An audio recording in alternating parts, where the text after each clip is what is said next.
Princes William and Harry will today unveil a statue of their mother, Diana, Princess of Wales, at Kensington Palace on what would have been her 60th birthday. It will be the first time the brothers have seen each other since the funeral of their grandfather, the Duke of Edinburgh, in April. Let's speak to our royal correspondent, Sarah Campbell. Just give us the details of exactly what will be happening today, Sarah. Yeah, good morning. Well, it was 4.5 years ago that Princes William and Harry announced the idea of this permanent statue. They said they wanted to reflect the positive impact that their mother had had on the UK and the world. Of course, much has changed since then. Physically, in the sunken garden, that's one of Diana's favourite places. It's just behind the hedge you can see there. It was one of her favourite places, and it's been replanted with some of her favourite flowers. But also much has changed in the relationship between William and Harry, of course, now living a continent apart, and we know that their relationship has fractured. So what do we know about today? Not much. It's going to be a small private family affair. Of course, COVID will have impacted the numbers that maybe would have been here were there not a pandemic going on. So we know that they, of course, will be there.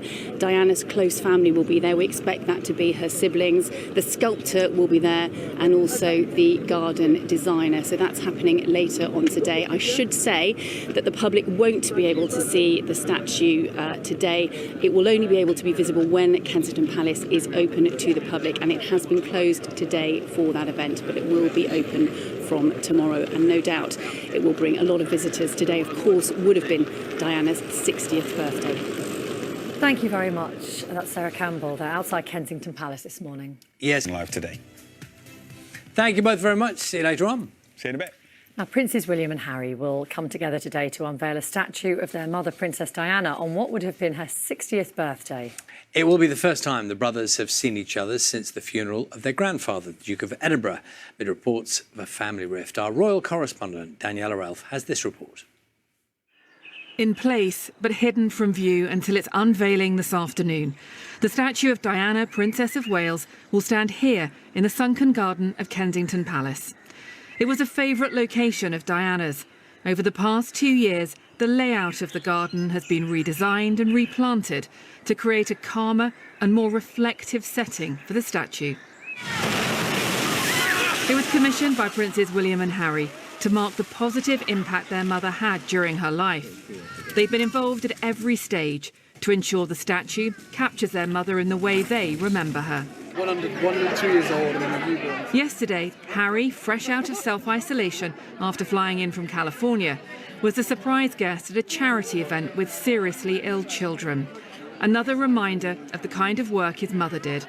Today will be filled with emotion for her sons. I think this statue is another form of legacy.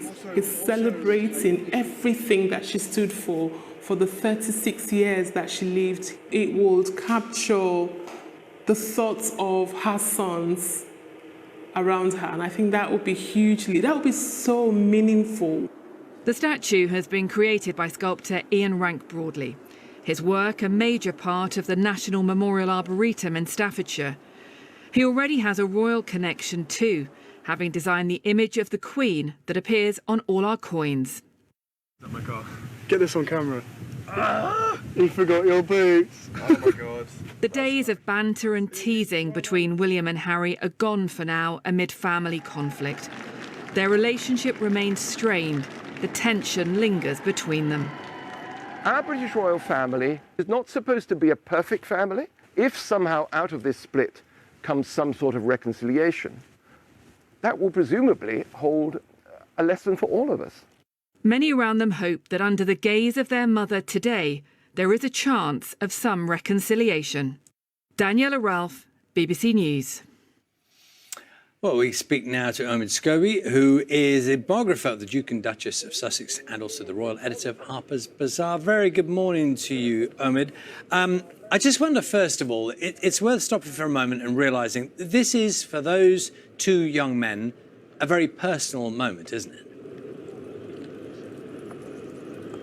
Yeah, morning. This is obviously something that is deeply personal to both William and Harry. You know, they started this journey in 2017. They'd always wanted to create something that would remember her life in a way that they would want to. Of course, this is something they've been deeply involved in since the start, having a say, working alongside Ian Rank-Broadley on some of those special finishing touches with the statue. And so, despite the distance that's between the brothers today, it was a project that started with the two of them very much in communication with each other, working side by side.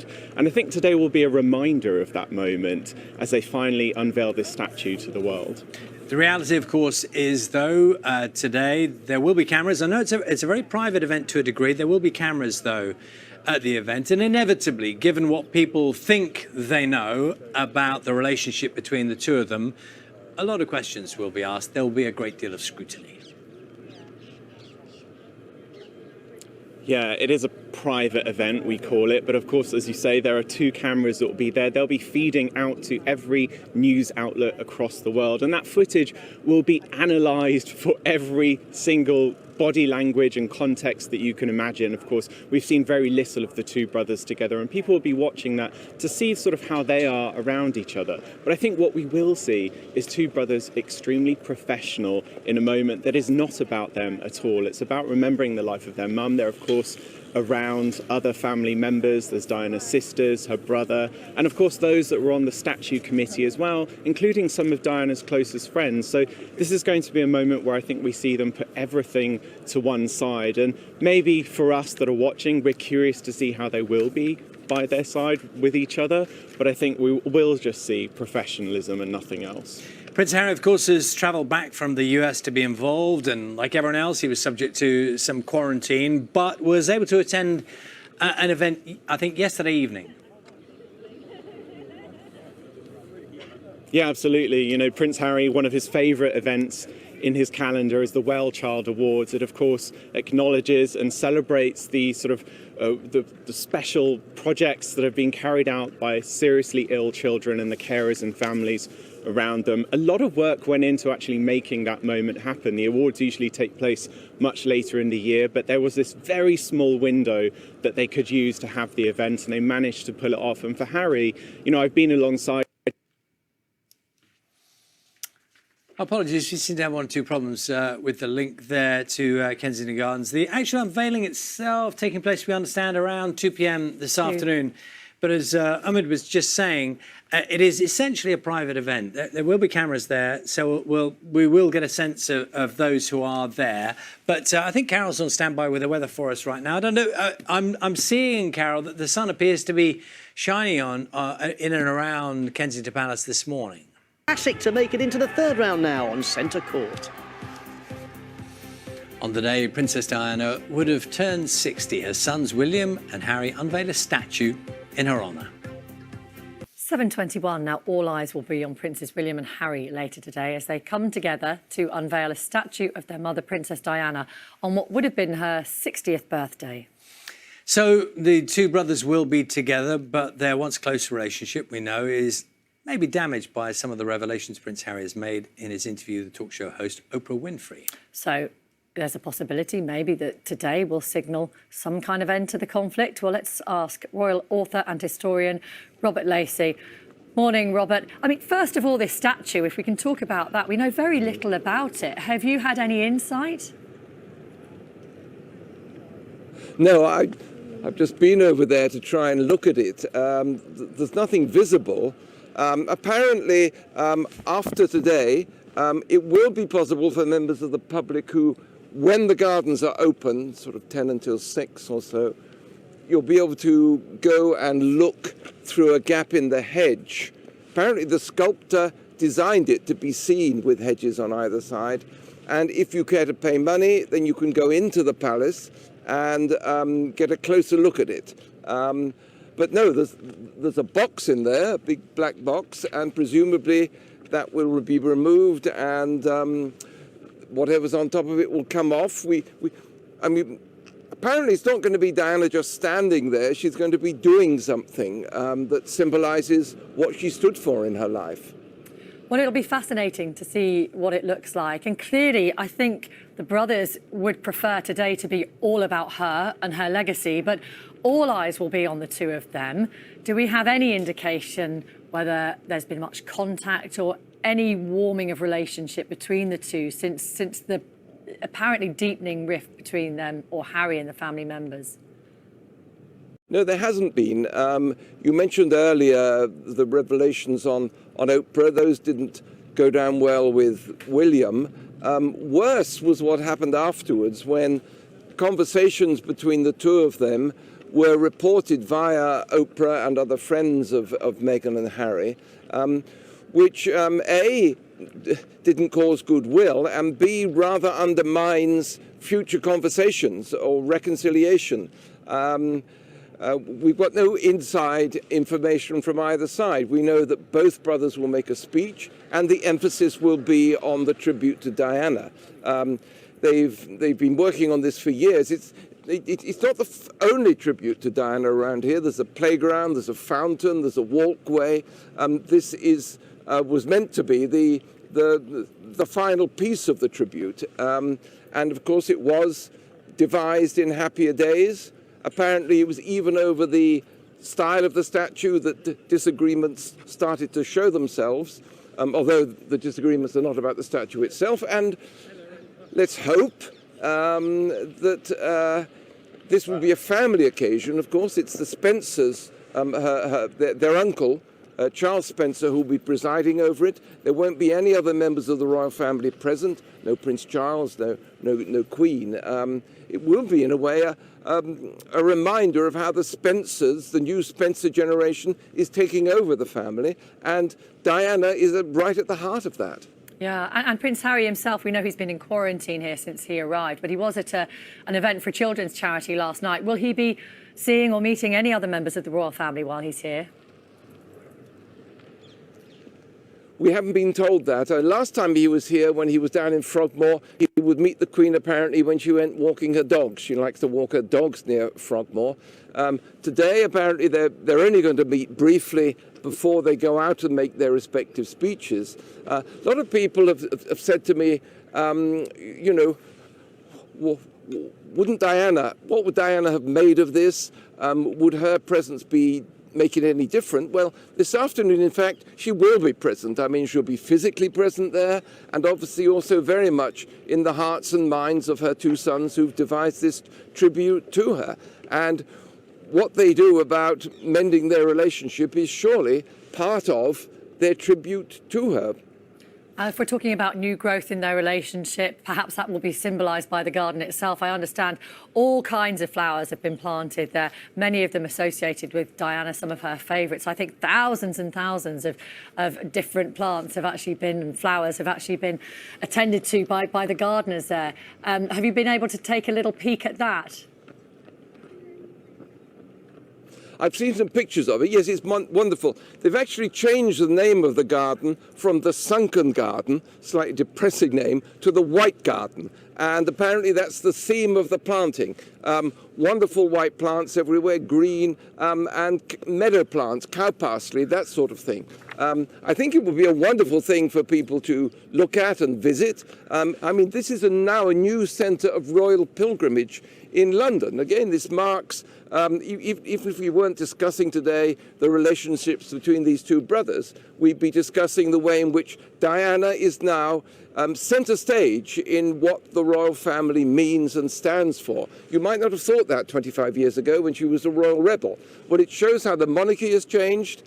Sadly, the brothers have gone in a different direction for the time being, but one can't imagine that that will be the case forever. Thank you so much, Robert Lacey, for your time this morning. Robert Lacey, royal biographer. And 2 o'clock is the official unveiling, so no doubt you will see pictures on the BBC News channel a little bit later on today when they emerge.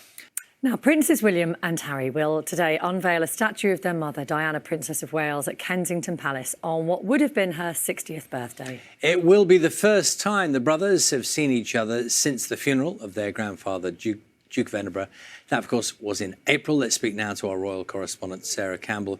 Good morning to you, Sarah. So there are many elements to today, aren't there? One of them is intensely personal for the two brothers.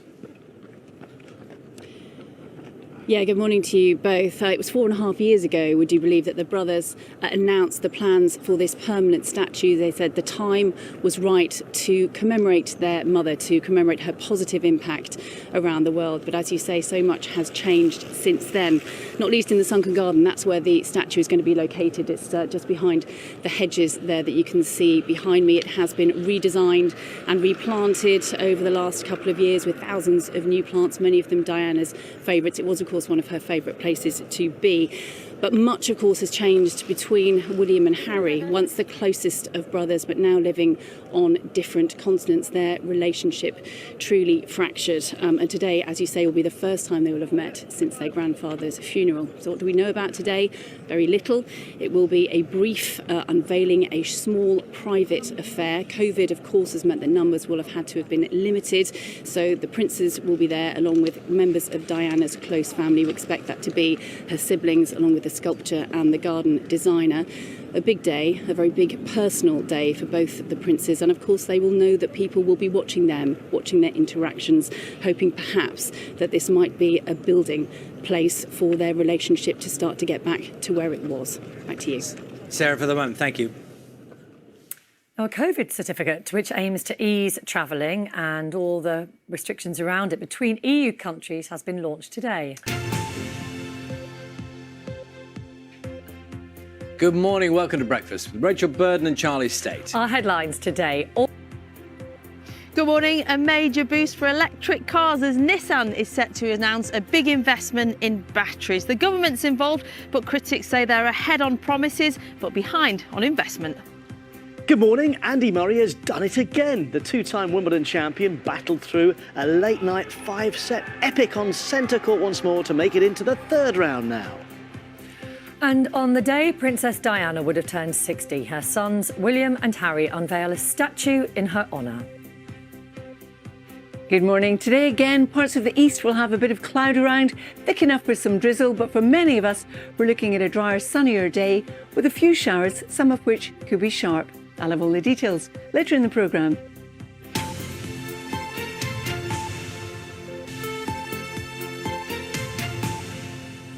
Hello, this is Breakfast with Rachel Burden and Charlie State.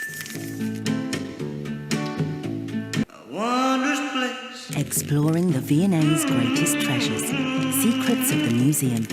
Coming soon to BBC Two and iPlayer.